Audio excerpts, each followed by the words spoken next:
Marek, welcome to Mint. How you doing, man? Good to see you. Thank you for being on. Yeah. Hey, Adam. It's really great to be here. Yeah, thanks so much for having me.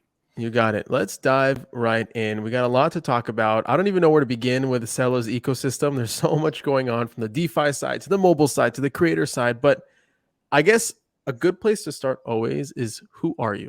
Okay. But more specifically, what were you doing before crypto and kind of where are you now? Yeah, great question. So I have a tech background, a computer science background. I studied computer science first at the University of Toronto, and then I went to MIT for my PhD. While at MIT, I worked on an area of research called deterministic multi-threading, which just coincidentally happens to be very relevant for scaling blockchains today. It's an area that allows you to effectively parallelize transaction execution in a fully deterministic way so that it can remain deterministic on multiple full nodes that are all participating in a decentralized network.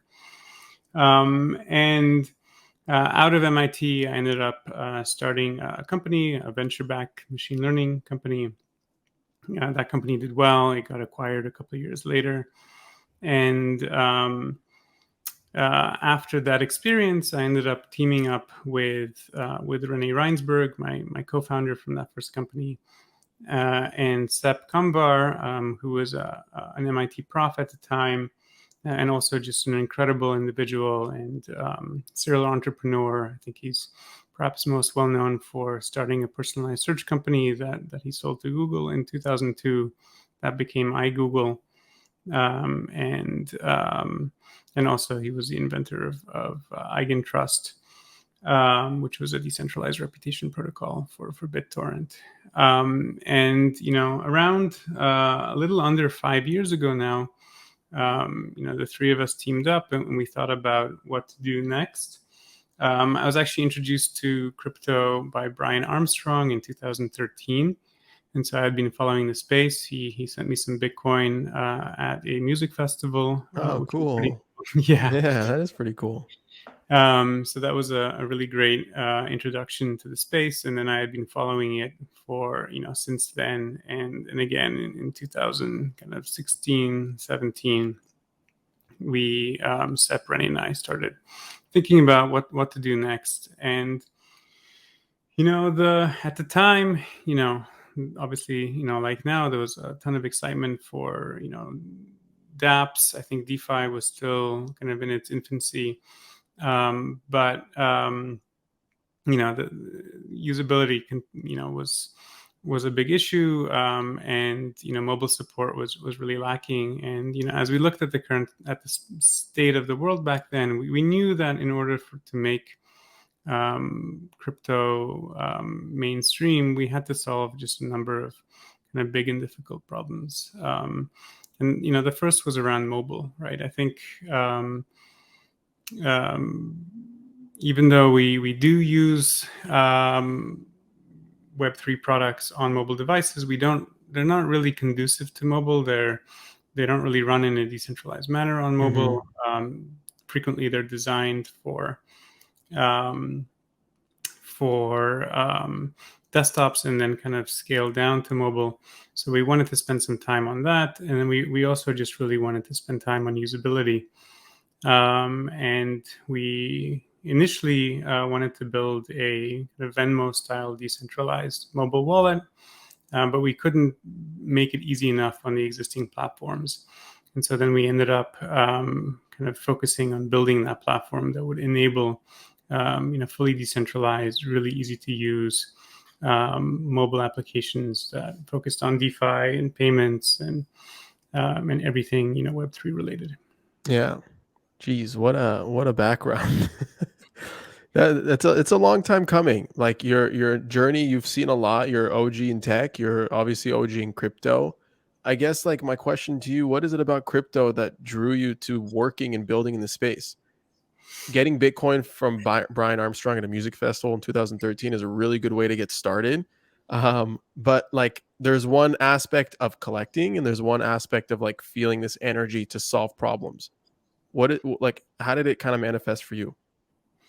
Yeah, I think a couple of things. I mean, I think the programmability is number one for me. I think the fact that we can innovate now with money and with kind of social organizations and ways of organizing.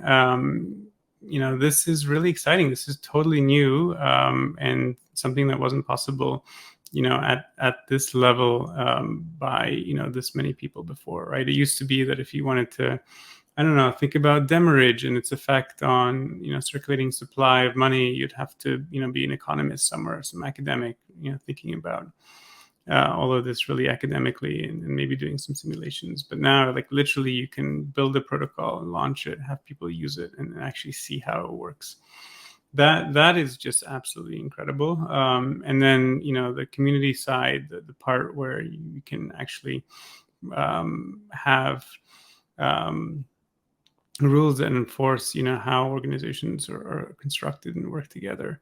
Again, right, like I think that would have been something that maybe people would have been thinking about in Yeah. communities, and now we can actually innovate and do things. And this is just literally the beginning, right, with what we're seeing with DAOs right now. And I think there's just so much innovation that's going to come out of this. It's just really, really exciting, and it's really just impactful. For us, we really saw, I think like a lot of people, we really saw this programmability, this ability to innovate. We saw that it would allow ways of transacting, ways of reaching people who have been traditionally financially excluded. We just saw that was a possibility. And from kind of what do you want to work on for the rest of your life perspective, there's very few things that are more kind of compelling than that. And Yeah. so I think that was the main motivator. Yeah, when you talk about being mobile first, the first thing that does come to mind is one, being able to buy and sell crypto on the go. Okay. The next I guess the next thing that comes to mind is now with this whole evolution of NFTs, the UX on buying and purchasing on the go still is really like shitty, and partly because I think it's also a lot of like the Apple's regulatory side of the App Store and kind of controlling what comes in and what goes out and all the wallet components that come with that. But when I think of mobile, the current state for me is that browser in MetaMask, for example, okay, and being able to access Web3 applications through a more native like Wallet Connect feature. It's horrible. It's absolutely horrible, right? But that's just like a very narrow view from an end user's point of view. What does mobile look like? Like the end-to-end vision from application to infrastructure to usability to scalability. Talk to me about this vision. Like what are you guys seeing internally that's like, wow, there's an opportunity here. This is how we're planning to attack it. Yeah, amazing question. I mean, I think first and foremost, it's a mindset, right? I think if you look at what happened around 10 years ago in the Web2 space, Luke Rubelski wrote this book, Mobile First, and then went out and evangelized this idea that, everyone needs to just start thinking primarily in terms of mobile and then secondarily in terms of desktop. And if you do that, you will build applications that are unlike anything that we were building before, that were targeting kind of desktop and notebook applications. And obviously Web 2 picked this up and then some. And I think we live in a world where we have applications that don't even work on desktop computers because they use GPSs and other sensors. But the way that we interact with those applications are also very, very different. We built almost a new class of applications that you use in this a little bit more of a casual kind of setting, right? Like I think people use their phones on their couch, they use their phones on their toilet. I think there was a study once that said that 60% of people use their phones on their toilet. I think that clearly tells something really critical and important about us as a species. Mm-hmm. And that, of course, is that we lie because there's no way that it's not 100%. And you compare that to the way people use DeFi on desktop computers today. You pull out your ledger, you You kind of roll up your sleeve. Someone was telling me that when they kind of um, um, do especially more complicated DeFi operations on their computers, they like mentally put aside time and really try to get in the headspace to do it. Right.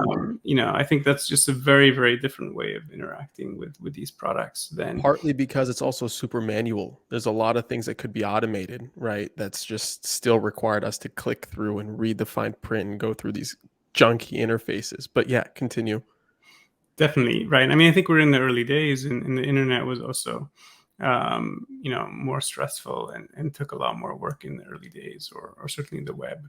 And if we think about where we want to go, and how do we actually reach billions of users, it's certainly through mobile. So we need to design for the way people interact with these applications on these mobile devices. We need to design for the connectivity that these devices have, right? You can't run a full node on a mobile phone. So if you actually want to do anything in a fully decentralized manner on a phone, you're pretty much shit out of luck for most protocols out there. And so Celo, we worked really hard to have a light client that uses snarks to effectively prove that a header is part of the chain. So you can actually sync and run a light client directly on your phone. And that's how we reach the kind of next or the first billion users in the crypto space, right? I think sometimes people really underestimate just how many mobile phone users there are out there.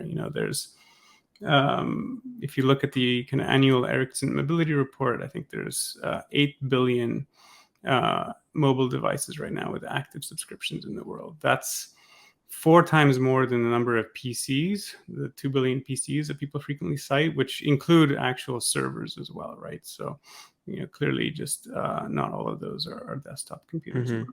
So already just a staggering multiple more of these devices. And then the other thing that people frequently underestimate is just how many of those are smartphones. It turns out that it's 75% of those are smartphones. So 6 billion smartphone devices today with active mobile subscriptions. This is not I counting. love how you say that so casually too. It's staggering, right? I mean, it's great. And so if you're building products for large numbers of users globally, be it Web 2 or Web 3, mobile clearly has to be a place for you to kind of find those users. And Yeah. And if you design for mobile first, then you're not going to it's actually you're going to think about these more intimate interactions that people have with their applications, because you're right from the get-go designing with mobile in mind. But two, you're also going to make it more snappy, right? You're going to think about bandwidth a lot more. All these things actually translate to a better desktop experience as well. Suddenly, your application just flies. And so, from just a way, I think that we're going to reach kind of that first billion kind of Web3 users. It's all about getting them on those massive amounts of devices and really thinking in this kind of mobile first manner. So what percentage of crypto activity is actually conducted on mobile right now? Do you know that number? Is that a metric that you can track? Yeah, it's a great question. This has been tracked for some dApps on Celo. I think Uniswap, which is one of the big dexes on Celo, shows that I think 86% of their usage is now on mobile, right? That's pretty cool. I don't remember exactly, but it was in that analysis what that number looked like for Uniswap and Curve and I think Aave. And if I remember correctly, it was less than 50% on mobile on those applications. And so the contrast was certainly quite big. Wow. Crazy. Again, it goes back to me just using like a Chrome, like and having like a wallet collect, and me switching from Chrome browser to MetaMask or whatever wallet I'm using and coming back to Chrome. And even that 90% of the time it fails. So if I'm trying to like adjust a bit on an NFT, if I'm trying to get into a pool, if I'm trying to send a transaction, whatever it may be, it's a really terrible experience, right? One application that you guys came out with called Valero, Valora, right? Valora, yeah. Valora. Okay. Which kind of goes back to one of your initial things of like creating a Venmo, right? Being able to send money virtually anywhere to anyone through a text message, right? So beyond like the application of like sending money, what other applications do you think have yet to be optimized for mobile that are seeing like massive traction on desktop, for example? Yeah, great question. And I think actually, I don't think payments has been cracked, right? Sure. Yet, right? I think Valora is a great kind of start at this. And just for context, for people who aren't familiar with Valora, it's one of the kind of flagship mobile wallets on Celo. It really uses a lot of the features that Celo has. It has that like client, which is really cool. It allows you to send Celo stable coins really easily. You can pay for those transaction fees with the stable coins themselves, because on Celo you can pay for gas using tokens. Celo, by the way, is fully EVM compatible, but it has a few bonus features like the ability to pay for gas with tokens. And then the other thing that I think Valora does really well is you can send the payment to a phone number. There's a kind of fully decentralized phone verification protocol that's part of the Celo platform, and Valora uses this, and so this allows you to send payments to phone numbers. But even more exciting than that, it allows you to send payments to phone numbers before the recipient has actually created the wallet, before they've even install the application. It just sits in an escrow smart contract, and once someone has verified that phone number that the money is intended for, then the smart contract releases the funds. And so it kind of enables an experience that's more similar to a centralized experience, even though it's decentralized, right? The fact that you don't need an extra currency to cover the transaction fee, the fact that you don't have to use these public key derived addresses. You can just send the payment to someone in your contact list, right? Because ultimately from your contact list, you can get their phone number. And then you can send it to them using kind of this decentralized phone verification protocol. And the end result, and because Celo is scalable and fast and has one block finality, the end experience is just really quite delightful. But Valora is more than just kind of a payments app. It's a signing wallet. It has its own. It supports Wallet Connect, but it also has its own signing API that allows you to go back and forth between native apps and web apps in a way that's quite elegant. So once you sign a transaction, it returns you back to the application. It doesn't tell you, go back to your application like Wallet Connect does. And this allows you to have an experience that is pretty seamless, but that still kind of switches back and forth between the two applications. And if you think about how, signing wallets might scale, dApp browsers are certainly, they serve a really big purpose right now, but I'm not entirely sure that the app browsers are going to be able to compete against the web browsers of the future. And so I think ultimately either having a wallet that's a separate app that has just a really great interface for signing back and forth between the browser or between native apps that people have built that also need a signing wallet to interact with. I think there's certainly a lot of exciting potential in that direction, and so Valora has kind of this pretty nice experience there around this. But I think in terms of what what will go, like, what's next for mobile? What can we, like, to get to your original question? Um, I think social payments is one thing, but we talked about how money is programmable and so much innovation happening. There's a lot of people building community currencies on Celo, people building UBI protocols on Celo. These are things that are just inherently, make sense to be mobile. So Impact Market has a really cool UBI program where people claim 50 cents a day using a native application, and then that money gets sent to Valora, and then they typically transact in their local communities using Valora, buying groceries and other things. Those are inherently mobile things. And likewise, Humanity Cash is building Berkshares. Berkshares is, I think, one of the most famous paper community currencies out there in Massachusetts, in a town called Berkshire. Mhm. And they're also building, like, bringing this onto the blockchain. And I think being able to transact in local communities using currencies that promote local spending and bring a benefit to those local communities, I think is really, really, really interesting. And so there's going to be, I think, a lot of things on mobile related to that. But then, as you think about traditional DeFi and even CeFi, right? I think certainly, a lot of people are buying crypto and exchanging assets using DEXs. But I would say the experience is still not competitive to centralized exchanges, right? You need, on an Ethereum, you need to buy some ETH to pay for gas, to use Uniswap.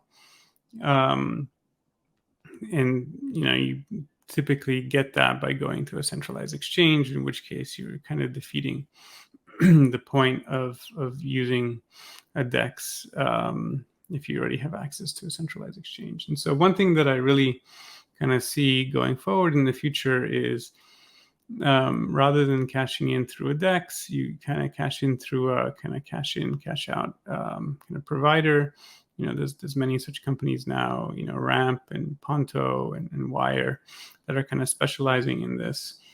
And if you cash into a stable coin that you can also pay for gas, then suddenly you can replicate the experience that you have with something like Coinbase, right? You can cash in just like you connect your bank account and, like, move funds over to your actual Coinbase account. You can go through that experience, but instead of having just some numbers sitting in a bank account used by the kind of centralized exchange, you will literally self-custody those stable coins straight away once you cash in.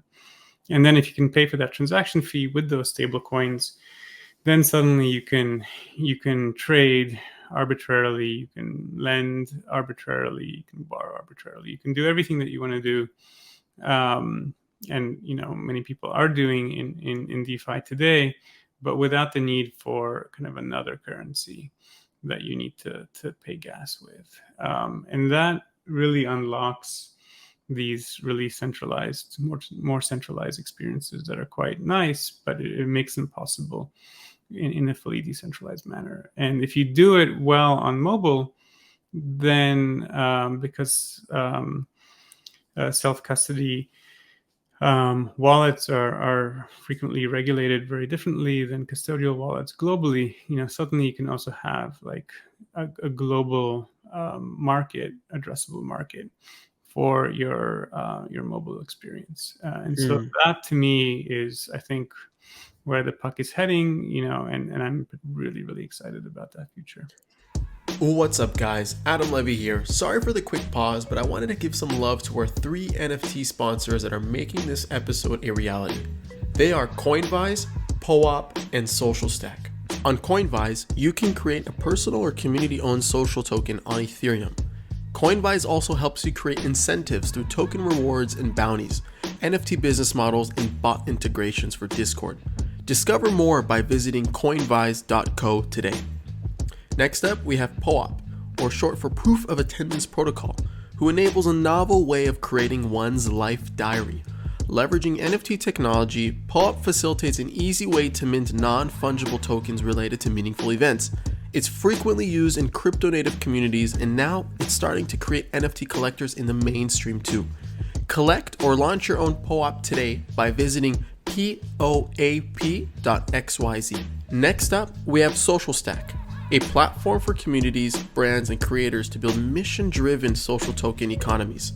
Offering an easy-to-use, non-custodial wallet with a suite of open-source community engagement tools, Social Stack makes it simple to bring your community into Web3 and be a part of creating an open-source, gratitude-driven future for social tokens. Create a free social token wallet, discover mission-driven social token communities, or apply to launch your own token on Social Stack by visiting socialstack.co today. All right, back to the episode. Can you talk more about what are the biggest issues stifling mobile development and mobile adoption?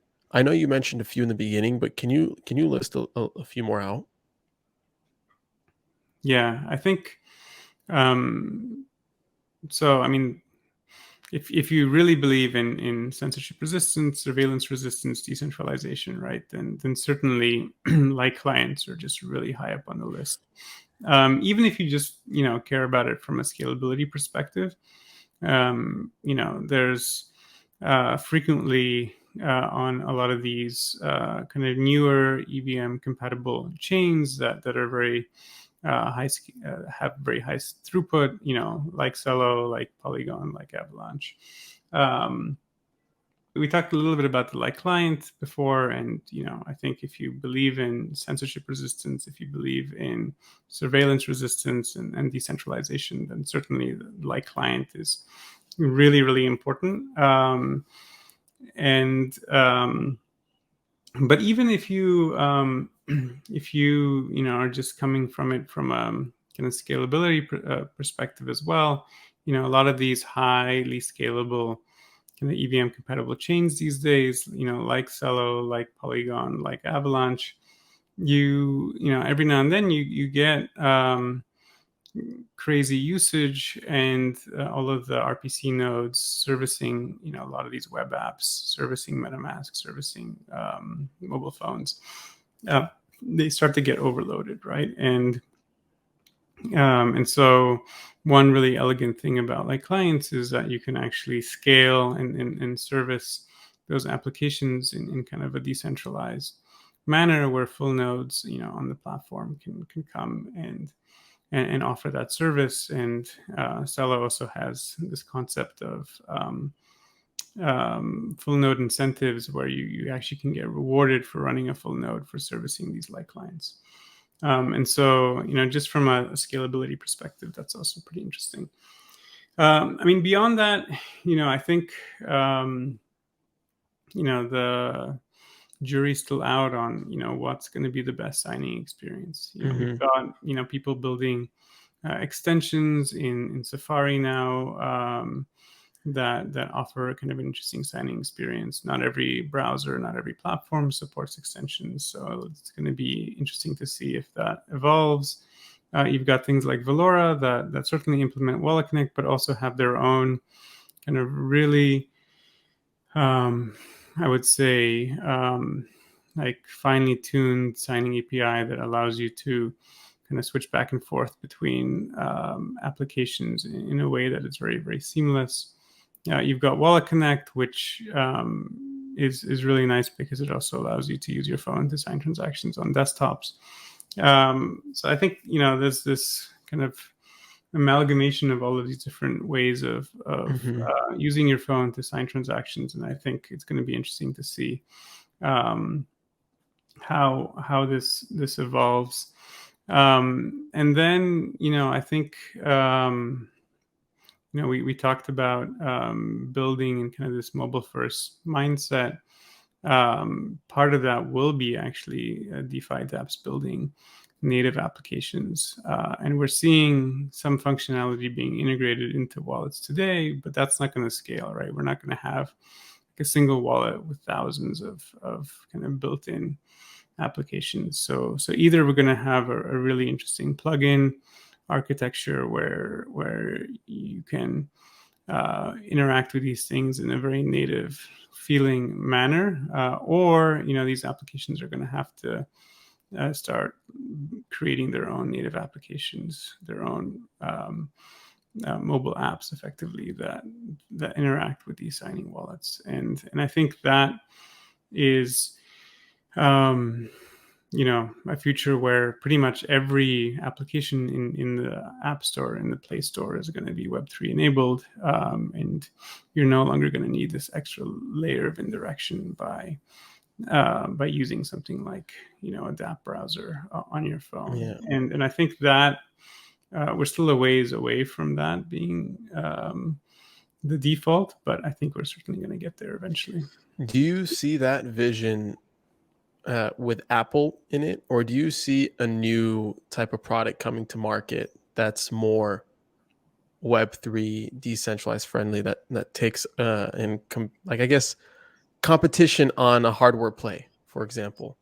And I only ask that, and I know it could be like a crazy question, okay, because Apple's Apple. We all have our iPhones. I'm streaming on a MacBook right now, but they're making it increasingly more difficult for crypto developers to push applications through the App Store to kind of encompass this mobile first vision, right? And to make it really native and seamless, and the user experience kind of looking and feeling as it should for replication of like Web 2 applications, right? So maybe far-fetched, but I wonder if you've thought about that before, and if you have any thoughts on that.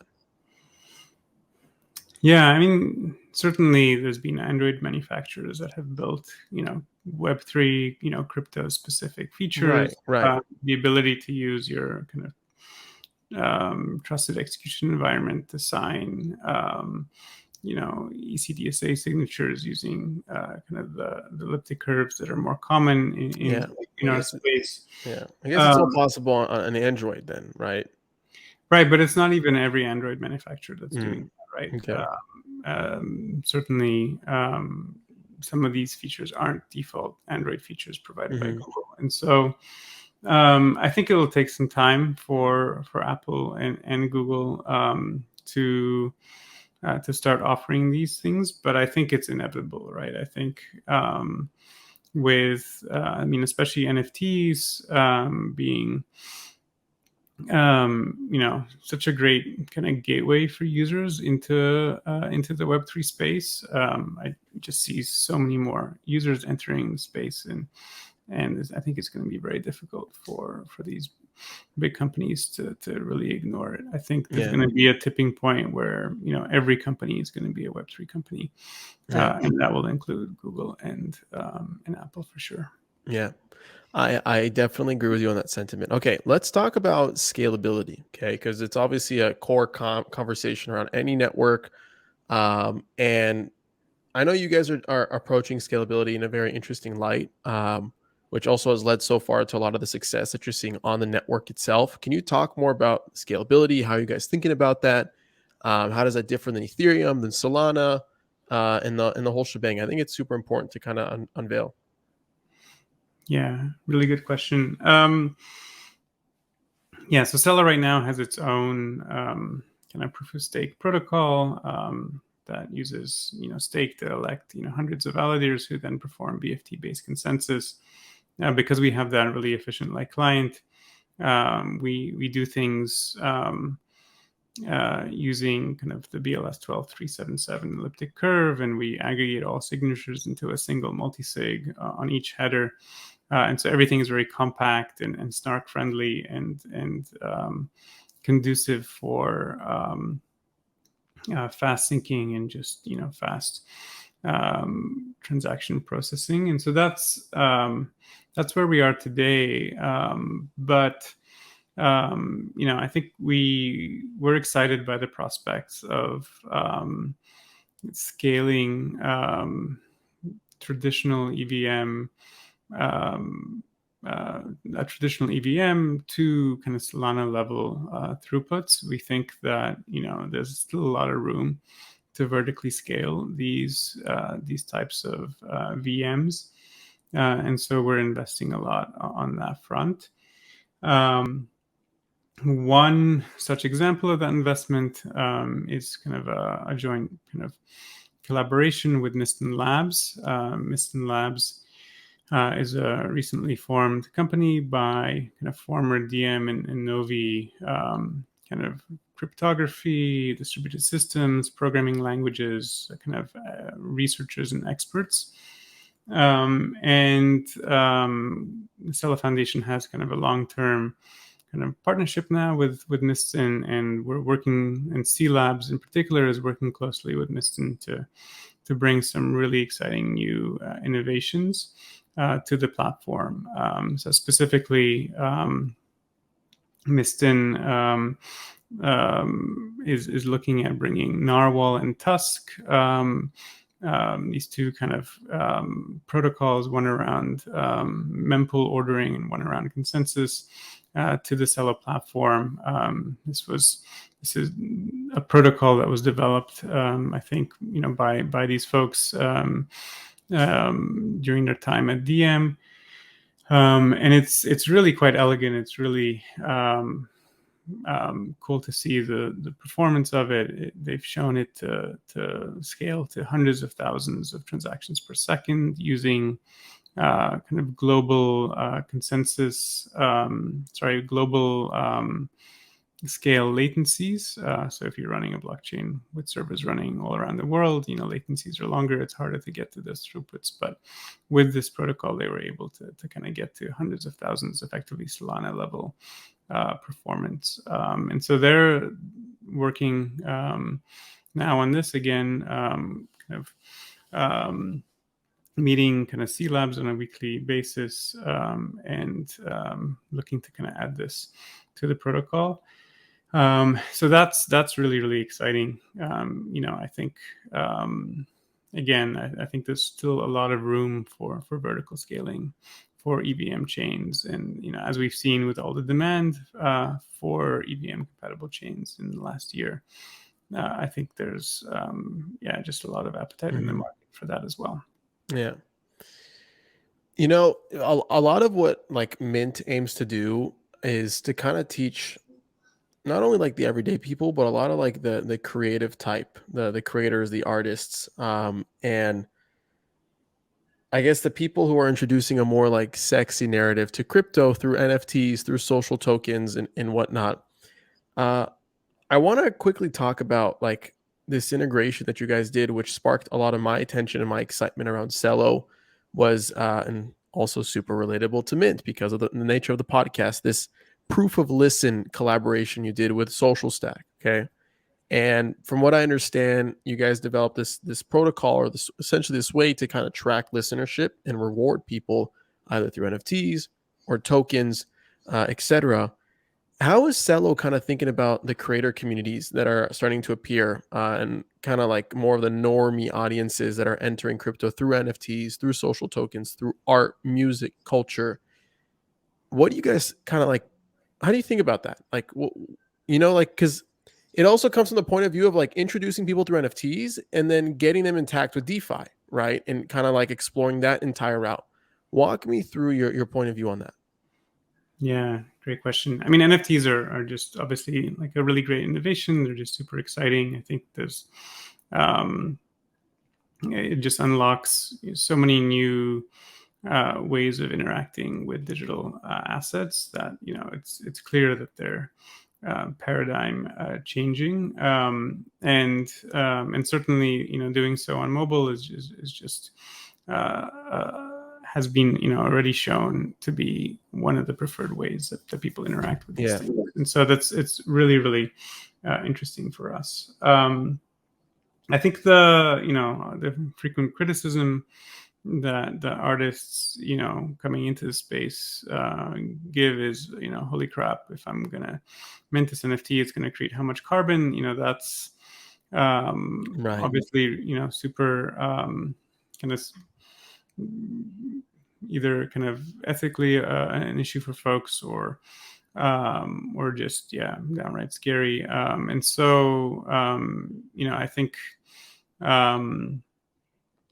that's certainly a place where people have found comfort when looking at Celo, because Celo obviously is proof of stake, so it has a much smaller carbon footprint. But even more so than that, Celo automatically buys carbon offset credits with each block, using block rewards directly from Project Ren, and so it's actually fully carbon neutral. Actually, it buys more than it uses, so it's actually carbon negative, and it has been from when the network was launched a year and a half ago now.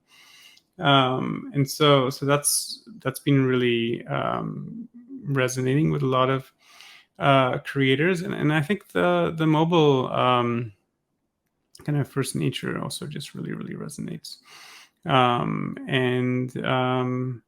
Yeah, it's been really exciting. Yeah, because you're right. To some folks, this whole issue of climate impact and what crypto is supposedly doing to the climate, some people have other opinions. Others, it's an ongoing back and forth narrative.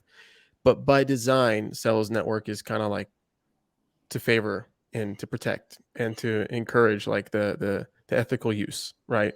And providing for climate and being super active on that front, from what I'm understanding. Yeah, it's been definitely important to us right from the get Yeah. go. One of our advisors is Charles Eisenstein. He's this kind of philosopher slash author. Wrote this, really inspiring book called Sacred Economics. If you haven't read it, I highly recommend it. It's a lot of what we got excited about when we started Celo. Many of those ideas, came from that book. What are some of those ideas that come to mind? Yeah, I mean, I think the big one is natural backed capital. Mm-hmm. So I think, in the last few months, there's been all this excitement around creating stablecoins that are backed by carbon sequestering assets. This is an idea actually that Charles wrote about before even Bitcoin was invented in that book. And the way he talked about it back then, it's really interesting. He noticed that whatever backs money, people value more of in the world, right? Back when gold backed money, you could go mine it, you could trade it for money, and that created the gold rush, and a lot of obviously value was attributed to gold. And so wouldn't it be nice if we backed money by things that we wanted to see more of in the world, right? And in a world of climate change, the thing that definitely comes to mind the most are carbon sequestering assets, right? Tokenized trees are like a really great example of this. And again, he wrote this. He had this idea before crypto, before Bitcoin. And so at the time, it was an interesting idea that you would kind of nod and think, yeah, that'd be pretty cool. But then you kind of flip the page. But now, like literally, there are multiple teams, tens of teams, if not hundreds of teams, working on solving this exact problem, like thinking about this. And Celo is no exception, right? Celo has Yeah. a built-in stable coin that you can use to pay for gas, like I mentioned before. Technically, multiple stable coins. It's the Celo dollar, the Celo euro, and soon the Celo Brazilian real and Celo peso. And these stable coins are backed by the same kind of over collateralized crypto asset reserve. And 0.5% of that reserve right now is made up of MOS carbon offset credits. And the kind of goal and the intention is to really raise that up to 40% or so of the reserve to be composed of these kind of carbon sequestering assets. And if you want to do that well, you in a fully decentralized manner, you need hundreds of companies that are tokenizing these things, so that you have a diverse basket of these, so that it's truly decentralized. And so to get to that kind of reality, a couple of months ago we launched the Climate Collective. You can check it out on climatecollective.org. We registered the Celo stability mechanism for the $100 million carbon sequestering X Prize that just launched recently as well.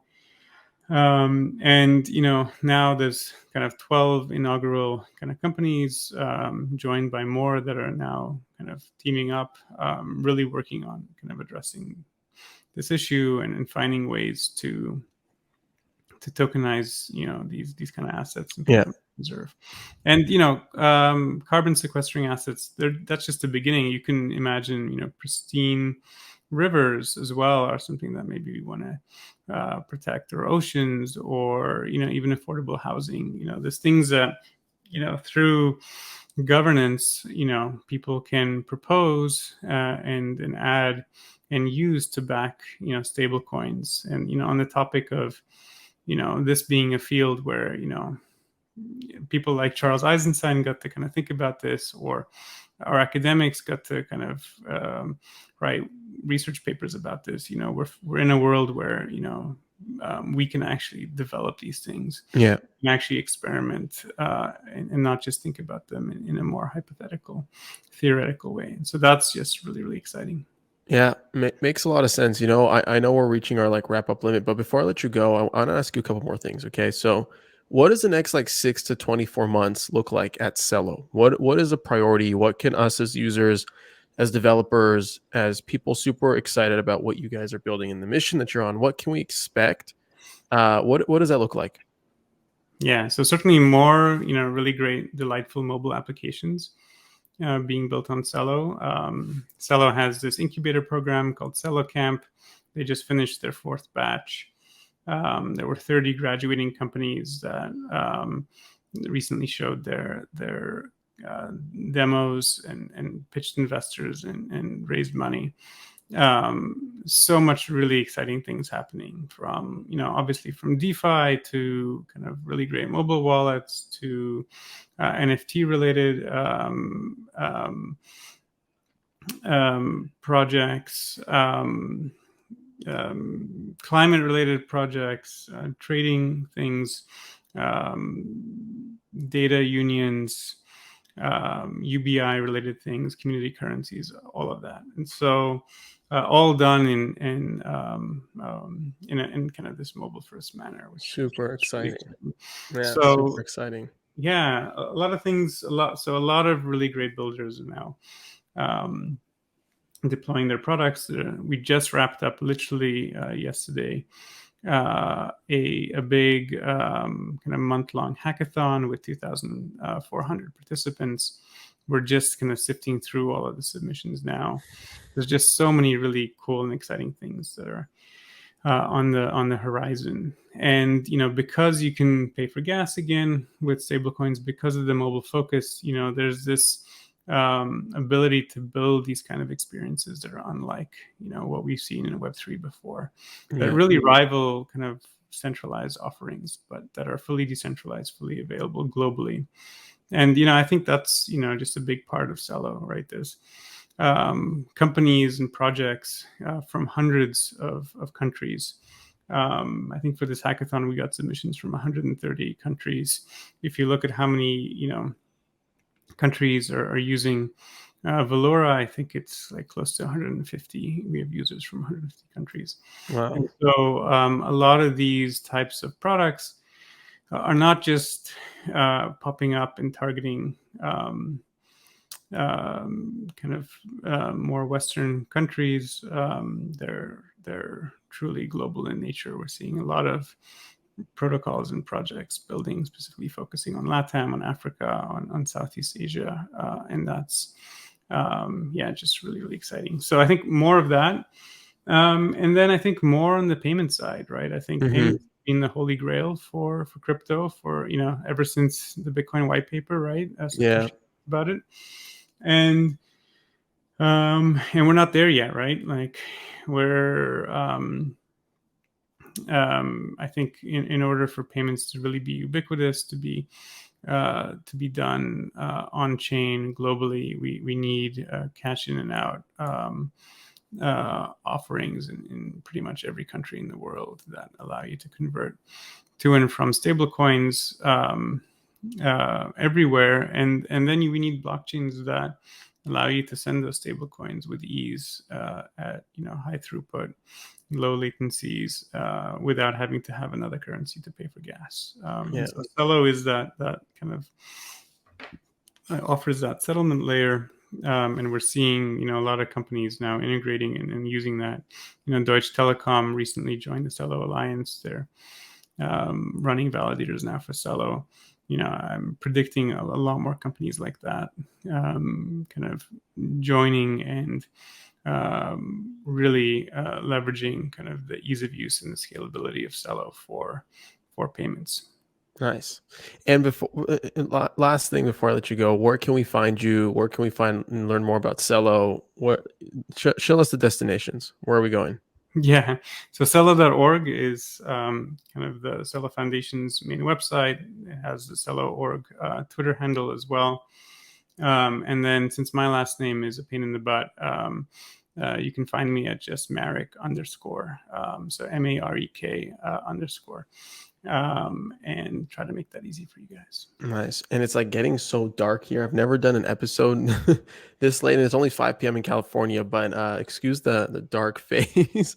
But Marek, what a good conversation. You're a pool of knowledge and abundance of information, so much credibility in the space. I'm excited to see how it rolls out, and we'll be keeping a close eye. So thank you for being on, and hope to have you soon again. Amazing. Adam, thank you so much for having me. You got it.